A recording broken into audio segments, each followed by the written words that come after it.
the strongholds break in the blink of an eye. Death and all our sin nowhere in sight. For the Lord, He is alive. See the lost return from the dead of the night. Every captive freed, every chain left behind. Have you ever seen such a beautiful sight? All the world coming alive. See the world light up one heart at a time. See the strongholds break in the blink of an eye. Death and all our sin nowhere in sight. For the Lord, He is alive. See the lost return from the dead of the night. Every captive freed, every chain left behind. Have you ever seen such a beautiful sight? All the world coming alive.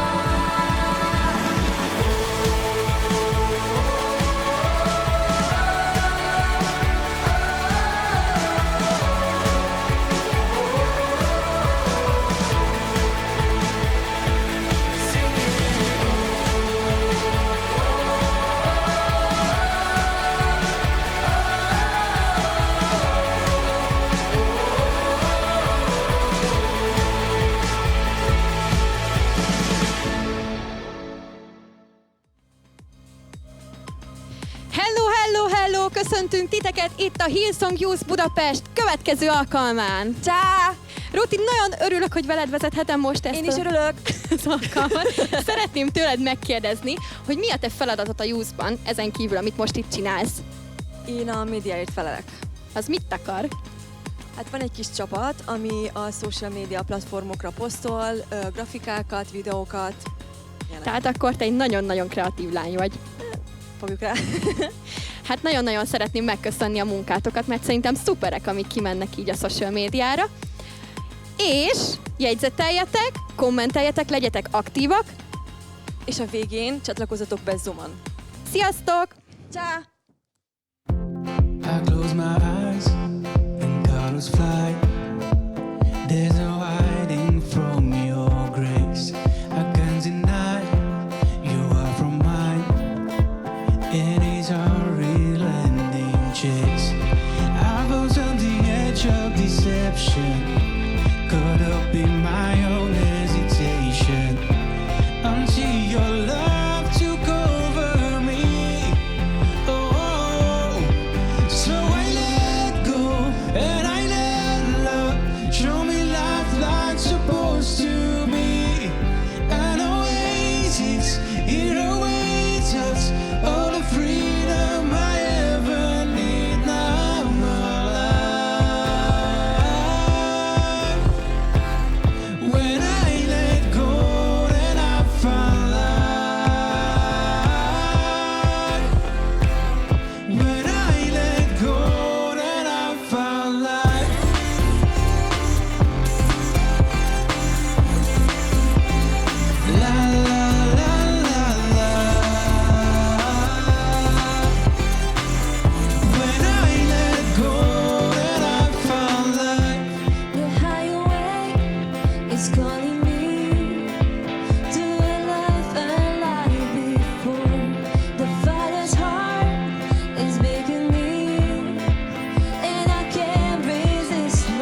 Sziasztok, köszöntünk titeket, el is érkeztünk a mai játékunkhoz. Szeretném nektek bemutatni a csapattagokat. Adri, Bogi, Ati és Kevinka.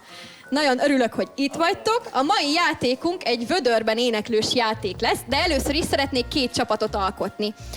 Ati, mondj nekem 1 és 4 között 2 számot. 2, 3. Nagyon jó, akkor Ati és Adri lesz egy csapatban, és Bogi és Kevinka lesznek a másik csapat. Úgyhogy szeretném, hogy rendeződjetek 2 csapatba. Jó lesz.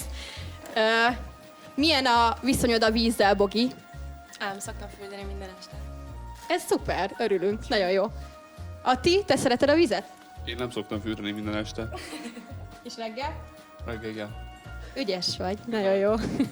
Kevinka, te tudsz úszni? Vízben még nem próbáltam. Jó, hát ez is valami végül is. Na, mondom a szabályokat. Aki a vízbe megy, húz egy dalt, már előre ismeritek a dalokat, mind a 4-en.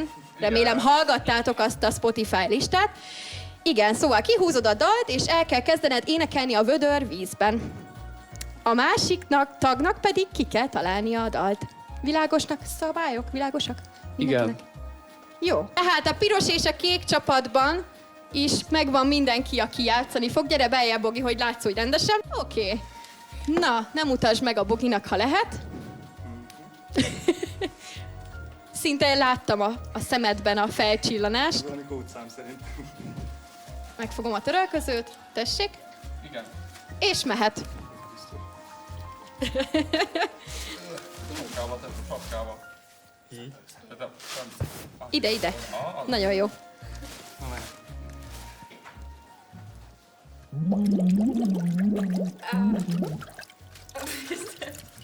Na, Bogi! Érdemes egy nagy levegőt venni előtte.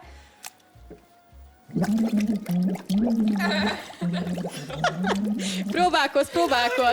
Igazából én se ismertem még fel, de jó lesz. Kicsit hangosabban, mert nem halljuk. Ennél hangosabban? Kicsit artikulálj, bro. Igenis. Lehet az úgy segít.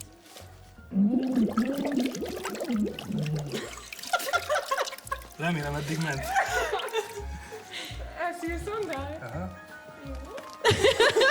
Szeretnél még próbálkozni, Kevin? Hogy húzol egy másodikat? Tudod, melyik volt?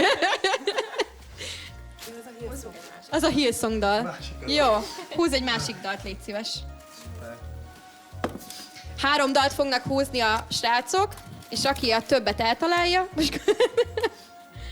Ja. Letedd vissza, Lici.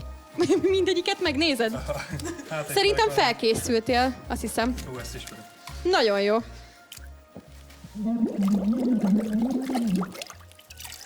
Ezt tudod? Bravo.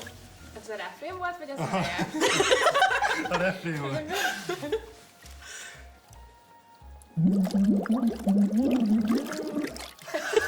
Na? Ez a Crazy Frog, nem? Pedig ez szerintem tök... Ezt még én is kitaláltam. Nem tudom. A refrén volt pedig eddig. Nagyon jó. Eddig jók vagytok. Eddig 2-ből 0 pont, ez elég szuper. 2. Igen. Tudjátok amúgy? Szeretnétek rabolni? Megpróbálom. Még egyszer. Hadd.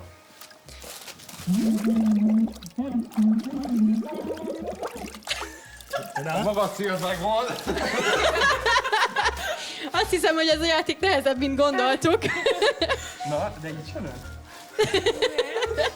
Semmi baj. Szeretném még egyet húzni, egy harmadikkal megpróbálkozni? Nem tudom. Hát ha. Nem vesztünk semmit. Bogi, bíztasd egy kicsit, hát ha. Engem kéne bíztatni, hogy én nem tudom. De hajolj oda, hát én nem is hallod. Én ezt tudom. Nagyon jól csinálta a Kevin. Ez az egy, szerintem, amire rájöttem. Ez eddig szuper. Na, mindegy. Na, ez? Nem. Csináld még egyszer? Én tudom! Hú, a legfőbb. Hagyjunk még egy kis időt Boginak, hát ha. Jól vagy? Én jó? Nagyon jó. Nem tudom, ez tényleg nem. Adri? Ez a Bombay? Igen, nagyon jó. Oké, akkor sajnos Sajnos az Adriék elraboltak egy pontot, így a 3-ból 0, viszont nektek van már egy plusz pontotok. Amíg áthelyezzük a kamerát, addig szeretném megkérni Atit, hogy húz egy dalt. Atinak már tudjuk az ének hangját mikrofonban, most lássuk, hogy a víz alatt hogyan. Szemüveget nem szeretnél levenni? Szeretnél látni. Ja, jó. Mondjuk fontos, hogy lássa a víz alatt, miközben énekelsz.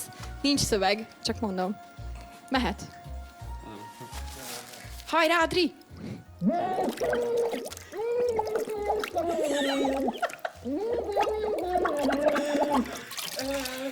Ez a People Come Together. Na, mi annak a címe? Szeretnénk.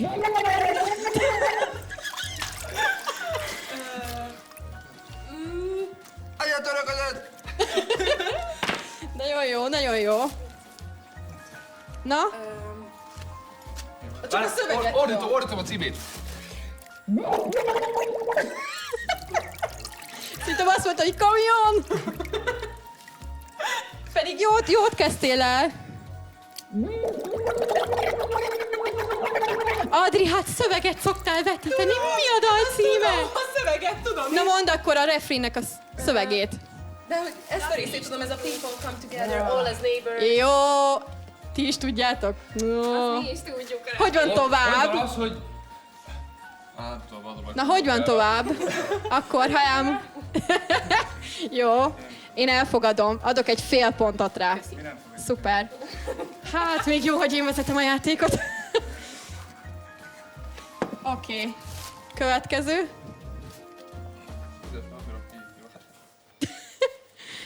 Jó lesz, jó lesz. Szerintem ismered a dalt, nem? Ismerem, csak nem tudom, sok mindj melyik az dallamban. 4 akkord. Azért Négy vagyok akkord benne a lesz. csapatban. Nagyon jó. Mindegy, Na. orválom a címét, aztán rájössz. Ez jó, hogy mi. Nagyon jó! Ó, hol is tartunk? Hány pontnál? 2,5 pont? Nem fogadjuk el. Énekelni kell sajnos. Végül is van benne egy ilyen rész. És a harmadik, bár szerintem így már, de tudtok amúgy rabolni simán. Ja, jó, ügyesek vagytok, nagyon jó. Mehet, mamma.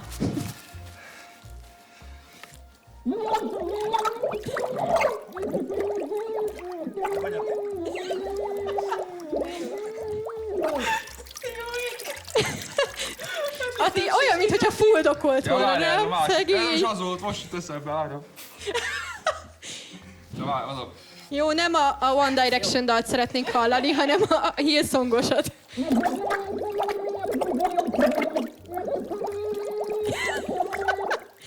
Szerintem ez egy ilyen gyerekmondóka.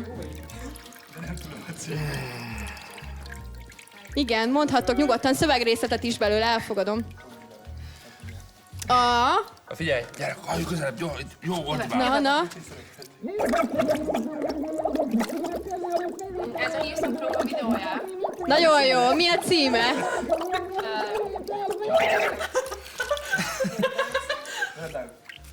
Jó. Rájötték. Igen, segítettem egyébként egy kicsit, de az szuper, hogy kitaláltátok, hogy a promó videónak a zenéje, úgyhogy én erre is adok nektek egy fél pontot, viszont így eldőlt 2,5 pont és fél ponttal. Azt hiszem, hogy az Adri és Ati nyertek. Szeretnék gratulálni a nyerteseknek, jó hajmosást mindenkinek. Sziasztok! Gyertünk!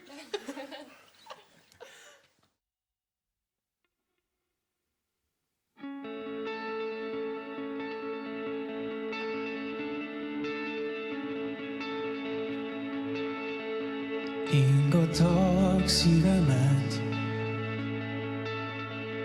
szerelemmel ízted, társamként válladon hordoztad, mind végig terhem, mert a végső bukásom szerelmet elmosta, szíved mélyén találtál rám. és megbocsátottál. A halál már rég vesztett, mert meghaltál ott a kereszten. A kapuk így ott fenn a mennyben, tágra nyílnak mi se helyedben. Az élet enyém, mit nyertél? Dicsőséget legyőzte a sírt. Vakító fény, szerelmed még, királyságodat várjuk még. Irgalmat hangja szól, szívem áztatja el. Hamuból dicsőséget ébreszt, és áldalak téged. Bátran éled reménye a szörnyű sötétben. Ahogy küzdök előttem, ragyogsz, mint hajnalnak fénye. A halál már rég vesztett, mert meghaltál ott a kereszten. A kapuk így ott fenn a mennyben, tágra nyílnak mi se helyedben. Az élet enyém, mit nyertél? Dicsőséget legyőzte a sírt. Vakító fény, szerelmed mély, királyságodat várjuk még. Ez szív ég mellkasomban, csodálva szíved, és egész lényed áldlak még. A lélegzet tart, csodálva szíved, csak úgy az engem, hogy ez szív ég mellkasomban, csodálva szíved, és egész lényed áldlak még. A lélegzet tart, csodálva szíved, csak úgy az engem, hogy ez szív ég mellkasomban, csodálva szíved, és egész lényed áldlak még. A lélegzet tart, csodálva szíved, csak úgy az engem, míg a szívem vadul lüktet, a szerelmed szól, ajkaimról áldlak még már, csak ez marad meg, és újra az engem, nagy szerelmed, míg a szívem vadul lüktet, a szerelmed szól, ajkaimról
Kegyelemben élek, ahol minden több, mint elképzeltem. Meg sem érdemel, jössz még ingyen.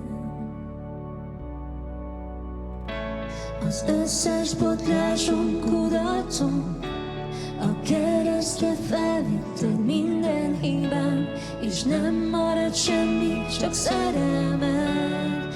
Ó, Jézus, vedd át mindenem, újra és újra tiédnek hívsz engem. Mindent látsz bennem, de vágysz rám, mégis vágysz rám, mégis vágysz rám. Kegyelmes, kedves vagy hozzám, mindig vágysz rám, így is vágysz rám. A lényemre összegyűlünk együtt, asztalodnál ülve közösségben. Egyenlőkké válunk itt előtted. Mindegy, hol jártam, hol éltem, a bőröm színe és a régi énem nem írhatják felül a te szerelmet. Jézus, vedd át mindenem, újra és újra tiédnek hívsz engem. Mindent látsz bennem, de vágysz rám, mégis vágysz rám, mégis vágysz rám. Kegyelmes, kedves vagy hozzám, mindig vágysz rám, így is vágysz rám. A lényemre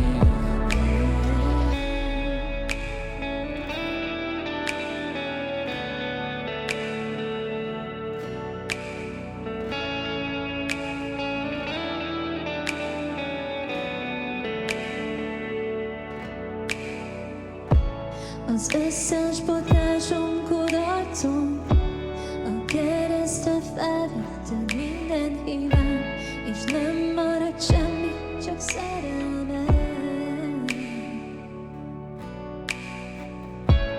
Az összes botlásom, kudarcom, a keresztre felvitted minden hibám, és nem marad semmi, csak szerelmed. Ó, Jézus, vedd át mindenem, újra és újra tiédnek hívsz engem. Mindent látsz bennem, de vágysz rám, mégis vágysz rám, mégis vágysz rám. Kegyelmes, kedves vagy hozzám, mindig vágysz rám, így is vágysz rám. A lényemre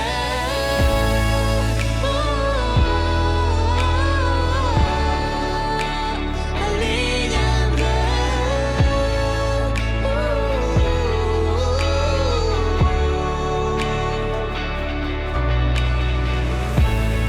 Jézus, vedd át, ó Jézus, vedd át. Jézus, vedd át, ó Jézus, vedd át.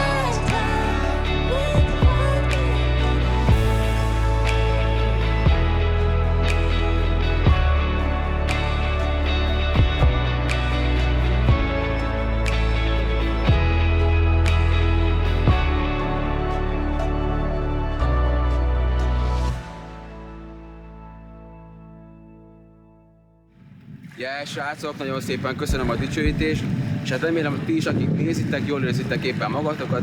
Köszi a kérdést, én is elég jól vagyok most. A mai napon hoztam nektek egy érdekes témát, aminek az a címe, hogy minden lehetséges annak, aki hittel kiposztolja. Na most lehet, hogy páran megkapaszkodtok a székben, vagy ahol éppen ültök, hogy ez az ige nem így van, meg hogy ez hogy jön össze, hogy hittel kiposztolja. Biztos vagyok benne, hogy ez a képzavar a végére helyre fog állni, ahogy majd szépen kibontjuk, hogy miről is lesz szó.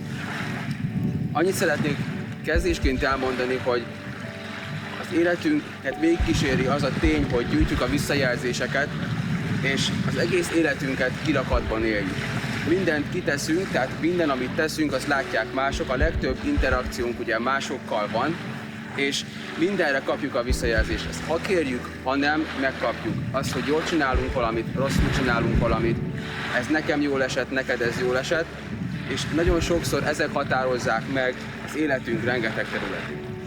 Hoztam egy igét ehhez, ami a Róma 14:22-23. A Message fordításból fogom felolvasni, de ajánlom nektek, hogy mindenféleképpen csekkoljátok le a többi fordítást, mert kicsit innen-onnan fogja meg, de a lényege ugyanaz. Na nézzük! Ápold a kapcsolatod Istennel, de ne erőltesd rá másokra. Szerencsés, másik fordításban áldott, boldog vagy, ha a viselkedésed és hited összhangban van. De ha nem vagy benne biztos, ha úgy látod, hogy a cselekedeteid nincsenek összhangban azzal, amit hiszel, néhány napon próbálod a véleményed rányomni másokra, másnapokon meg csak meg akarsz nekik felelni, akkor tudhatod, hogy az nem elfogadható. Ha az, ahogyan élsz, nincs összhangban azzal, amit hiszel, akkor az baj. Másik fordításban ez úgy van, hogy az bűn. A bűn, amikor ezt kiejtjük, lehet, hogy kicsit megijedünk tőle. A bűn, én azt gondolom, hogy az összes olyan dolog, ami elválaszt Istentől. És ez az ige mit is jelent? Ez az ige eléggé mai nyelven van megfogalmazva. Így rögtön el tudjuk képzelni, hogy miről is lesz szó a mai napon. Az első pontom az úgy hangzik, hogy legyen egy saját meggyőződésed az életed dolgaira. Mennyivel könnyebb így megfogni? Szerintem sokszor a hitünket összekeverjük rengeteg dologgal. Most ebben a tanításban szeretném, hogyha a hitünket úgy fognánk fel, hogy miben van meggyőződésünk, méghozzá Isten által. Milyen dolgokban lehet meggyőződésünk? Vegyük a legegyszerűbb példákat. Most már szépen indul az élet, és mindent lehet csinálni, minden dolog szépen lassan újraindul, lehet kapcsolódni, lehet nyaralni, lehet pihenni, lehet bulizni. Az életünk legtöbb részére igaz az, hogy kell, hogy legyen ebben egy meggyőződésünk, egy meggyőződésed, hogy mit és miért csinálsz. Gondolok itt arra, hogy partizol, nem partizol, mennyire bulizol, mennyire nem bulizol, iszol, cigizel, drogozol, hogy posztolsz magadról, mennyire mutogatod magad, vagy nem mutogatod magad meg másoknak, hogy öltözködsz, ezt mennyire mutatod meg másoknak. Gondolok arra, hogy veszel egy nagyon király telefont, egy nagyon király autót, egy szuper tárgyat, azzal mit teszel, mennyire mutogatod másoknak, vagy éppen az, hogy mennyire élsz úgy, hogy úgy tűnjön, hogy gazdag vagy nem vagy gazdag. Ezek az életnek egy pár területe, de mondhatnám még ide akár azt, hogy párkapcsolat, mondhatnám azt, hogy munka, hogy tanulunk. Rengeteg olyan terület van, és azt lehetne folytatni bármeddig, amiben szükséges, hogy legyen egy meggyőződésünk. Mert ha ez nincs meg, akkor olyanok vagyunk, mint egy hajó, aminek nincs horgonya letéve, és össze-vissza tud menni. Hozok ma egy pár topikot, ami szerintem segíthet abban, hogy a tanítás végére érezzük azt, hogy szükséges az életünkben néha elgondolkodni arról, hogy mit, miért és hogy teszünk. Előre szeretném leszögezni, hogy én sem vagyok tökéletes, és nem gondoljuk azt, hogy az embernek van egy olyan állapota itt a Földön, amikor mindent mindig jól csinál. Viszont abban biztos vagyok, hogy az nem jó megközelítés, hogyha azt mondjuk, hogy én ilyen vagyok, és ezen nem szeretnék változtatni. Tehát, amikor felteszem ezeket a kérdéseket, akkor érezd mögötte azt, hogy ezeket a kérdéseket én is felteszem magamnak, és veletek együtt válaszolom meg. Ha már ott tartunk, hogy minden lehetséges annak, aki hittel kiposztolja, most szeretnék kicsit abban belemenni, hogy a social médián való részvételünk, ahogy azon létezünk, azoknak milyen hatása van magunkra és másokra. És ebben mik azok az alaptételek, amiket tök jó, hogyha meg tudunk fogalmazni magunknak, és így tudunk posztolni, vagy nem posztolni. Tehát, mi a motivációd egy posztnál? Én, amikor ezen gondolkodtam, feltettem magamnak a kérdést, és őszintén legalább fél óráig gondolkodtam rajta, hogy igazából mi a motiváció, mikor posztolok valamit. És onnan fogtam meg magamnak, hogy igazából, ahogy az elején is mondtam, az életünk az kirakat. Kirakatban vagyunk, mert onnantól kezdve, hogy fel vagyunk bármilyen platformon, vagy ha ettől elvonatkoztatunk most, mert lehet valaki nincs fenn semmilyen platformon, onnantól kezdve, hogy kimész az utcára, igazából az életed egy kirakat. És nem mindegy, hogy mi van benne, és miért van benne az a dolog. És ha élhetek egy egyszerű hasonlattal, akkor szerintem fontos, hogy a kirakatunknak az ablakát azt tartsuk tisztán. Mit értek az alatt, hogy tisztán tartsuk? Úgy tudjuk tisztán tartani, hogyha van egy meggyőződésünk, tudjuk azt, hogy Isten mit mondott nekünk, és ez alapján szépen tisztán tudjuk tartani. Jogos a kérdés, hogy akkor mi az a kosz? A kosz szerintem az a kirakatunknak az ablakán, amit az élet felhord rá. Hogy él rengeteg impulzus, megsértődünk másokra, vagy jogosan, vagy nem jogosan megsértenek, vagy nem sértenek meg minket. Hozunk rossz döntéseket, ezeknek mind nyoma van a kirakatunkban. Éppen ezért szépen én azt látom, hogy kialakulnak ilyen filterek, amin keresztül látnak minket. És valójában jó, hogyha ezt tudjuk, hogy kirakat akkor jó, hogyha tiszta. Az emberek valóságosan azt látják, aki ténylegesen te vagy, és ténylegesen én vagyok. És hogyha mondhatok még valamit, és nem túl szent, akkor jó, hogyha az emberek látják a kirakaton túl, ki az, aki mögötte van, és ki az, aki a mögötte lévő emberben benne van. És ilyenkor Istenre gondolok. Tehát nem mindegy, hogy ezt tisztán tartjuk, vagy nem tartjuk tisztán. Nagyon fontos, hogy kit követsz.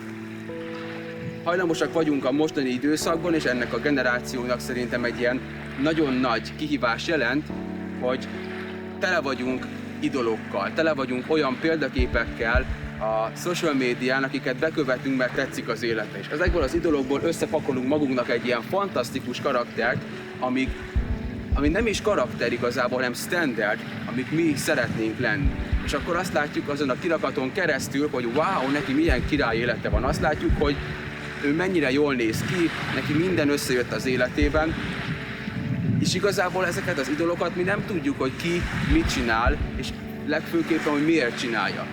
És ezekből beengedünk olyan hatásokat magunknak szerintem, és én is, amiből úgy látom már, hogy ez a standard, hogy az életnek így kell, hogy működjön, az élet így kell, hogy kinézzen. Nagyon fontos, hogy keressünk jó példákat is. Keressünk olyan példákat, akire azt tudjuk mondani, hogy ő, amit tesz, amit látok az életében, azt szeretném, ha nekem is meg lenne évek múltán. Szeretném visszalátni ezt. Jó, ha nézzünk olyan embereket, akár a gyülekezetünkből, akár globálisan olyan értékkel rendelkező embereket, amik túlmutatnak a külsőségeken, és azokon, amit így első benyomásra látunk. Azok az értékekről beszélek, amik kívülről nem láthatóak, hanem belülről láthatóak. Keressünk ilyen embereket, nézzünk kirakat mögé sokszor. Van egy tippem, amit én szoktam alkalmazni magamnak, és nekem bevált. Ha neked is, akkor nagyon szívesen.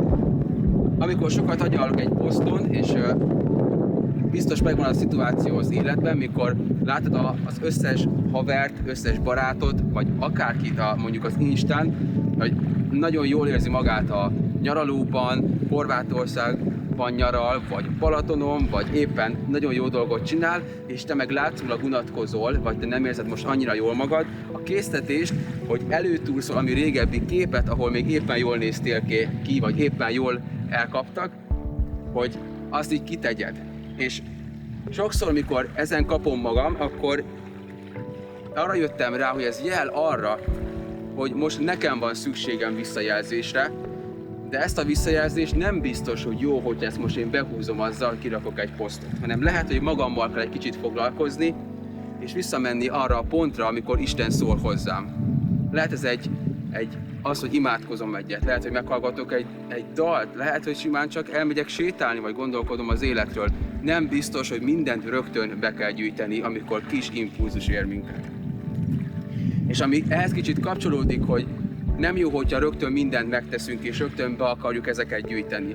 Mert az ember hajlamos ebben az időszakában úgy lenni, hogy lelki ismeretfurdalásról lelkiismeretfurdalásra megyünk be. Megteszünk olyan dolgokat, amiben igazából nincs meggyőződésünk, csak megtesszük, mert ért minket egy inger, és akkor most erre reagálnunk kell. Jó, ha van az életünk, ahogy mondtam, legtöbb dolgára, minden dolgára egy meggyőződésünk. Ami a tiéd, és amit Isten neked mondott bármilyen szituációra, azt más tőled nem veheti el, és jó ezekbe ragaszkodni. A mostani időszakban még inkább ki van élezve az életünk arra, amikor azt mondom, hogy kinek akarok a kedvében járni, embereknek vagy Istennek. Szerintem ez mindig pattog össze-vissza az életünkbe. Akármilyen szituációt és képzelek el, nem tudok mellette elmenni, hogy az ember alapvetően önző. És alapvetően az ember abban gondolkodik, hogy hogy tudok magamnak jót. És sokszor, amit magamnak akarok jót, az nem biztos, hogy az tényleg az Istentől van. És éppen ezért jó, ha tudunk azon gondolkodni, hogy ezzel, amit most éppen teszek, vagy éppen azt, amit most kiposztolok hittel, az az emberek kedvében járok vele, vagy Istennek a kedvében járok. Második pontom, és ez az utolsó, tehát kitartás, mi a te életed posztja? Wow! Ha most kikerülne az életedről egy poszt, vagy egy sztori, mi lenne rajta? Szerintem érdekes ezen elgondolkodni, hogy én, Benedek Ruben, a mai napon mit képviselek. Hogyha ez kikerülne, akkor mik lennének ezen a poszton, vagy mit ábrázolna? Ha kicsit máshonnan fogom meg, akkor mitől hangos az életem? Mit látnak az emberek, mikor végigmennek a feedemen? Lehet, hogy sokszor nem azt látják, amit én szeretnék, hogy lássanak. És levonnak következtetéseket, amik később fájnak nekem, és azt mondom, hogy ez igazságtalan, ez bántás. Éppen ezért jó, hogyha az ember tud jó döntéseket hozni. Az ember tud olyan döntést hozni, hogy megkeresem, hogy mi nekem a meggyőződésem. Hisz az biztos, hogy mindennel, amit teszünk, azzal építünk, vagy rombolunk. Én nem hiszek abban, hogy van stagnálás. Én hiszek abban, hogy vagy jó irányba megy az életünk, és haladunk valamerre, vagy nem haladunk sem erre. Nekem lehet, hogy én vagyok maximalista, és elfogadom, ha te máshogy látod, de egy helyben vagyok, és nem csinálok semmit, és nincs előttem semmilyen cél, az nekem inkább rombolás az életemben. Elkezdek bizonytalankodni, hogy most mi történik, megmondom. Tehát mi a te életed posztja? Mi az, amit te képviselni, bemutatni szeretnél? Gyakran azon kapom magam, hogy a jelenemet így nagyon könnyen becserélem a jövőmért. És nem gondolom végig, hogy igazából a jelen, amit most nagyon jól meg akarok élni, és oda akarok tenni, hogy wow, ezt most meg szeretném mutatni, hogy milyen jó nekem, és milyen király, ami történik velem, nem gondolom, hogy másokra milyen hatással van, és figyelmen kívül hagyom azt, hogy a jelenem az holnap már a múlt lesz. És holnap akkor most oda tettem mindent egy olyan dologért, aminek nem tudom a kihatását, mert nincs benne meggyőződésem, de megtettem, mert most kell, és holnap már lehet nem is lesz benne semmi örömöm, vagy lehet, hogy pont, hogy full cikinek fogom magam tartani. Erre hozok egy gyors példát. Ahogy készültem az üzenettel, 2 nappal ezelőtt feljött egy archív Insta story, és 2. Az egyikben az volt, hogy kb. 5 évvel ezelőtt vásároltam egy iPhone-t. És ezt valami oknál fogva úgy gondoltam, hogy nekem ezt ki kell sztoriznom, hogy vettem egy vadonatúj iPhone-t. Na most, mikor ezzel a fejjel én ezt visszanéztem, azt mondtam, hogy te jó ég, hogy ennek semmi értéke nincs már a mai szememmel nézem, mert ez egy régi iPhone, és igazából nem köt hozzá semmi emlék, semmi érzelem, semmit nem vált ki belőlem. A másik sztori, amit láttam, az viszont az volt, hogy egy 5 évvel ezelőtti megértésemet posztoltam ki. Lehet, hogy ez egy gondolat volt, vagy egy igevers, az biztos, hogy 5 év távlatában is azt tudtam mondani, hogy wow, te király, hogy 5 évvel ezelőtt neked volt Istentől egy gondolatod. És milyen jó, hogy te már ekkor megosztottad másokkal, és ami neked fontos, nem csak a telefont tetted ki, hanem pár nappal később mondjuk egy ilyen gondolatot is. Nagyon fontos, ahogy mondtam, az Istennel való kapcsolat. Keresd meg a fix pontot, és a fix pont Istennel való kapcsolatunkban Istennek az igé. Nagyon fontos, ahogy mondtam is, amiről szól az egész tanítás, hogy legyen egy meggyőződésed. Legyen egy meggyőződés. Keressük meg, hogy nekünk Isten mit mond az életünk különböző dolgairól, és abban kapaszkodjunk bele, és ezt ne engedjük el, akár honnan fúj a szél, akár milyen közösségben vagyunk. A meggyőződésünk az egyik legfontosabb dolog az életünkben. Ha az megvan, akkor biztos vagyok benne, hogy jó dolgok válnak ránk. Hoztam még egy gondolatot, ami szerintem nagyon jó, hogy meg tudunk élni, mint egyén, vagy mint közösség, hogy az az ember, aki Istent helyezi a középpontba, annak nem kell magyarázkodnia. Ez szintén visszautal a meggyőződésre.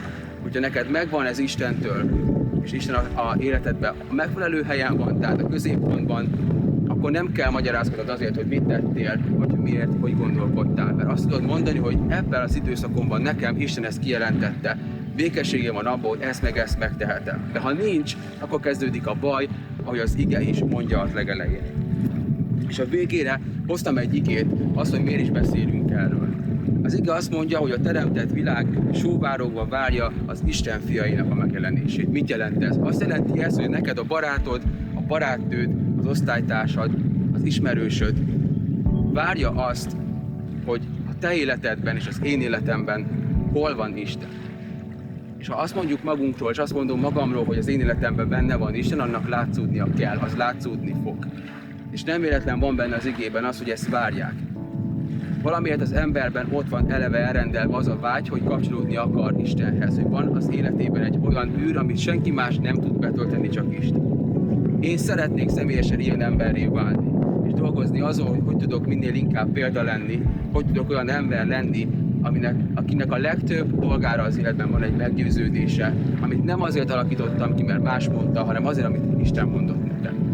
És lehet, hogy a mai napon, amikor hallgatsz minket, akkor elgondolkodtál, hogy ebből a tizenvalahány pontból, amit így kb. Pontnak lehet nevezni, mi az, ami igaz rá. És lehet, hogy kicsit most kétségbe vagy esve, mert azt mondod, hogy ha ez tesz lenne, akkor megbuknék. De tudd azt, hogy Isten nem így gondolkodik rólad. Annyira király érzés, hogy biztosak lehetünk benne, hogy Istent nem az érdekli, hogy most ebből 2 vagy 3 igaz rád, vagy 10 igaz rád. Istent az érdekli, hogy a mai napon teszünk egy lépést közelebb afelé, hogy legyen egy meggyőződésünk, vagy pedig azt mondjuk, hogy inkább még egy kicsit magyarázkodunk. És ha most úgy hallgattál végig, úgy hallgatsz, hogy érzed, hogy ez neked szólt. És lehet, hogy a kérdés magában foglalkoztat, hogy az utolsó ige, hogy a teremtett világ sóvárogva várja az Isten fiainak a megjelenését, akkor szeretnék egy lehetőséget adni arra, hogy a mai napon tud te is elmondani magadról, hogy te Isten fia vagy, Isten gyermeke vagy. Nagyon szép az egész alkalom, amit láttok mögöttünk. Lehet, hogy tetszik ez a háttér, nagyon jól ki van találva, de a lényeg továbbra is Isten, Istennek az igéje. Ezt szerettem volna a mai napon átadni neked, és biztos vagyok benne, hogy valamit meg tudsz ebből fogni. Viszont nem szeretnék amellett elmenni, hogy adjunk egy lehetőséget neked. Ha szeretnéd a mai napon Istent befogadni az életedbe, akkor imádkozzunk együtt. Nem kell semmi extra gondolni, el fogok mondani egy imát, és arra kérlek téged, hogyha benne vagy, akkor mondd utána. Istenem,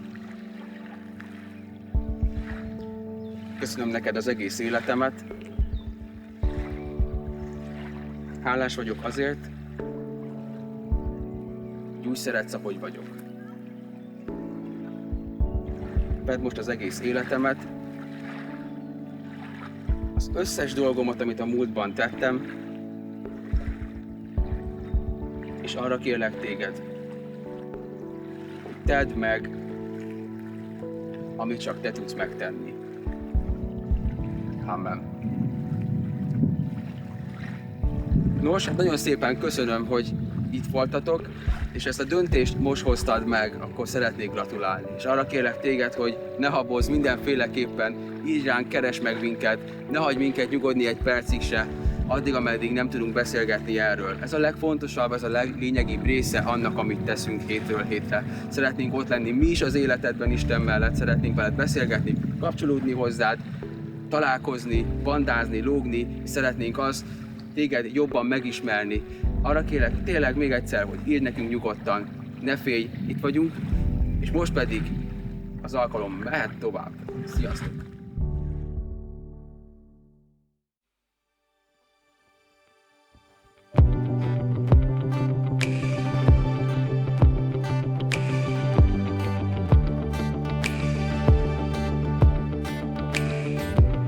Elfutottam, de te így is szerettél engem.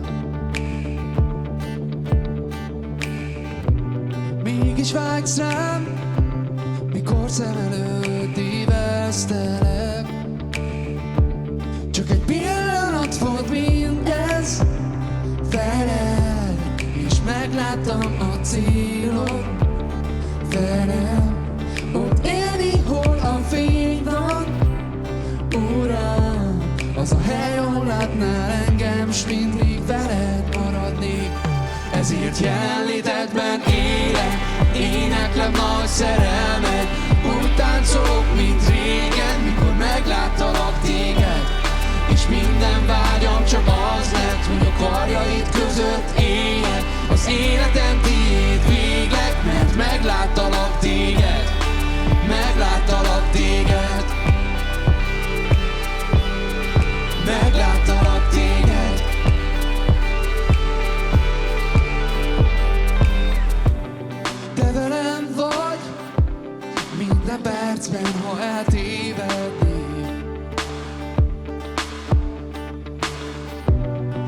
Kegyelemmel, irgalommal körülvettél. Csak egy pillanat volt mindez veled, és megláttam a célod velem.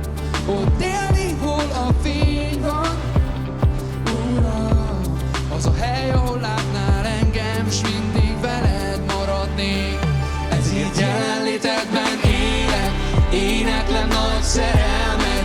Úgy táncolok, mint régen, mikor meglátalak téged. És minden vágyam csak az lett, hogy a karjaid között éljek. Az életem tiéd végleg, mert megláttalak téged. Megláttalak téged. Megláttalak téged. Megláttalak téged. Megláttalak téged.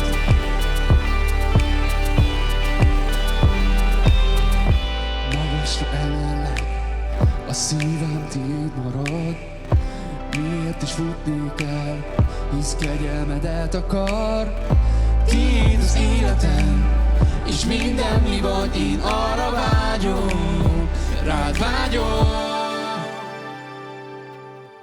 Ezért jelenlétedben élek, éneklem nagy szerelmed. Úgy táncolok, mint régen, mikor megláttalak téged.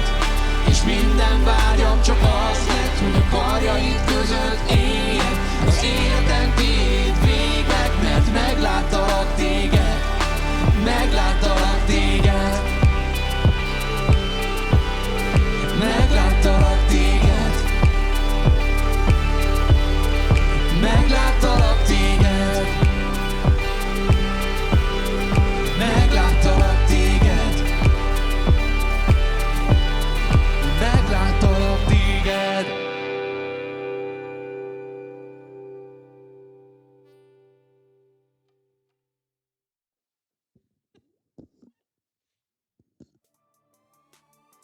Köszi, hogy itt voltatok velünk. Gyertek át Zoomra! Ciao!